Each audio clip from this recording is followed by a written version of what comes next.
kotor. Saudara bisa bayangkan Tuhan Yesus yang adalah Tuhan segala Tuhan, yang kalau di sorga ribuan malaikat atau bahkan jutaan, saya bahkan miliaran, saya tidak tahu berapa jumlah malaikat tepatnya, tetapi dia dilayani oleh semua malaikat. Namun pada saat itu dia berlutut, mendekatkan dirinya kepada murid-muridnya, bahkan kepada kaki murid-muridnya, mengambil sehelai kain tadi kita baca, lalu mulai membasuh kaki yang kotor. Jangan dulu kita mengerti bahwasanya alas kaki tidak seperti kita saat ini, sepatu yang tertutup, tidak, tapi mirip seperti sendal terbuka. Saya kita bayangkan sudah kemana saja mereka berjalan. Bisa jadi ada yang menginjak kotoran unta, kotoran keledai. Di antara sela-sela jarinya ada lumpur, sedang mengeras, jorok, macam-macam lah. Karena 12 muridnya. Itulah yang satu-satu dibasuh Yesus. Saudaraku, saya aja kadang saudaraku, karena sayang kali ya sama Ibu Munte, maka saya mau dekat-dekat dengan sepatunya, saya ambilkan, saya pegang. Kalau bukan sepatu Ibu Munte, belum tentu saya mau pegang. Kenapa? Karena bau. Biasanya sepatu orang. Amin, saudara. Saudara tidak akan dengan sukarela berkata, mari sini sepatu kalian, saya cium satu-satu. Nah, itu perbuatan yang mengandung resiko besar. Tetapi Tuhan Yesus rela melakukan pekerjaan kotor, pekerjaan hina, pekerjaan rendah, karena dia mengasihi. Sekali lagi, karena dia mengasihi. Dan karena dia rendah hati. Inilah Yesus kita. Pada prakteknya kita zaman sekarang ini, mungkin di luar sana, di dunia sekuler, kita seorang direktur, kita seorang manajer, kita seorang pimpinan, sama seperti Yesus adalah Tuhan, segala Tuhan. Tetapi ketika tiba di gereja, saudara rela jadi tukang parkir. Mundur kan Pak? Ya sedikit lagi. Tidak jadi masalah bagi saudara. Apa saja. Amin. Karena kita rendah hati. Amin. Ini buat amin ya. Karena kita mengasihi Tuhan. Karena kita mengasihi jiwa-jiwa. Maka kita rela melakukan pekerjaan apa saja bagi kerajaan sorga. Dalam buku Matius 11 ayat 29 dikatakan, belajarlah kepadaku, pikulah karena aku lemah lembut dan rendah hati. Jangan hanya kita mau seperti Lucifer, saudaraku. Setan itu sombong. Tahu saudara, pada awalnya Lucifer itu bukan langsung dia jadi setan, dia malaikat. Dan malaikat yang sangat terhormat, yang punya banyak talenta, memimpin penyembahan. Sebenarnya sudah sangat tinggi kedudukannya, tapi tidak puas, mau lebih tinggi lagi, mau lebih hebat lagi. Itulah dia kesombongan, keangkuhan. Saudara, jangan seperti itu.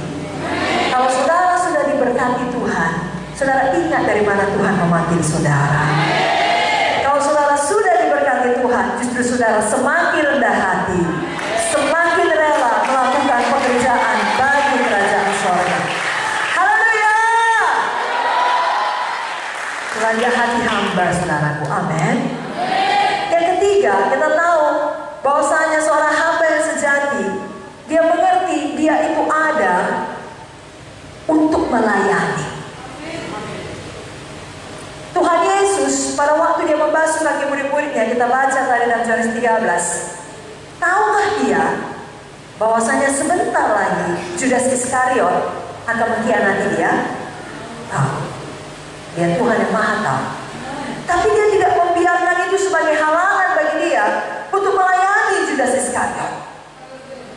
Dia tidak, sini Simon kubasuh, sini Andreas kubasuh, tiba Judas, oh tidak usah, kau sebentar lagi mau mengkhianat di sana. Aku tak mau melayani kau. Ayo selanjutnya yang lain. Tidak, saudara. Kita juga demikian. Kita hidup di dunia ini, kita mau melayani. Gak ada yang namanya pelayanan sempurna. Gak ada yang namanya tanpa halangan. Gak ada yang namanya tidak pernah disakiti, tidak pernah dikecewakan. Gak ada yang namanya uang selalu cukup sehingga bisa melayani. Akan banyak persoalan. Kadang-kala materi tidak mencukupi, kadang-kala orang sudah sungguh-sungguh kita layani, tidak mau dia menerimanya, difitnahnya pula kita. Banyak halangan. Tapi kita harus tahu, kita diciptakan untuk melayani Tuhan. Seorang hamba harus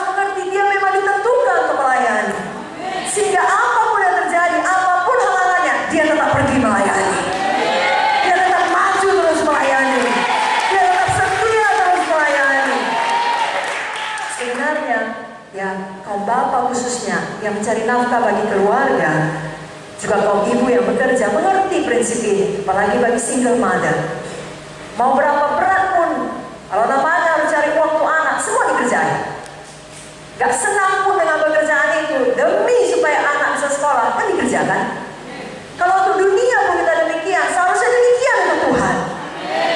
Jangan kalau ada sedikit persoalan, gak mau lagi beribadah, gak mau lagi melayani, udah sakit kali kurasa, berat kali, banyak kali tantangan, diejek, dan lain sebagainya. Saudaraku sudah harus mengerti, saya dan saudara diselamatkan Tuhan untuk menyelamatkan orang lain lagi. Tadi firman Tuhan dari Mumute mengatakan kita dipanggil untuk menginjil, kita dipanggil untuk memuridkan. Haleluya. Sama seperti Tuhan Yesus, walaupun dia tahu dia akan dikhianati, dia tetap melayani. Karena kalau walaupun saudara tahu apapun saudara bilang, tetap dia akan jahat kepada saudara, tetaplah saudara berbuat baik kepadanya. Kasihilah musuhmu, berdoalah bagi mereka, itulah yang kita lakukan. Berapa banyak di sini mau seperti Tuhan Yesus, mau menjadi hamba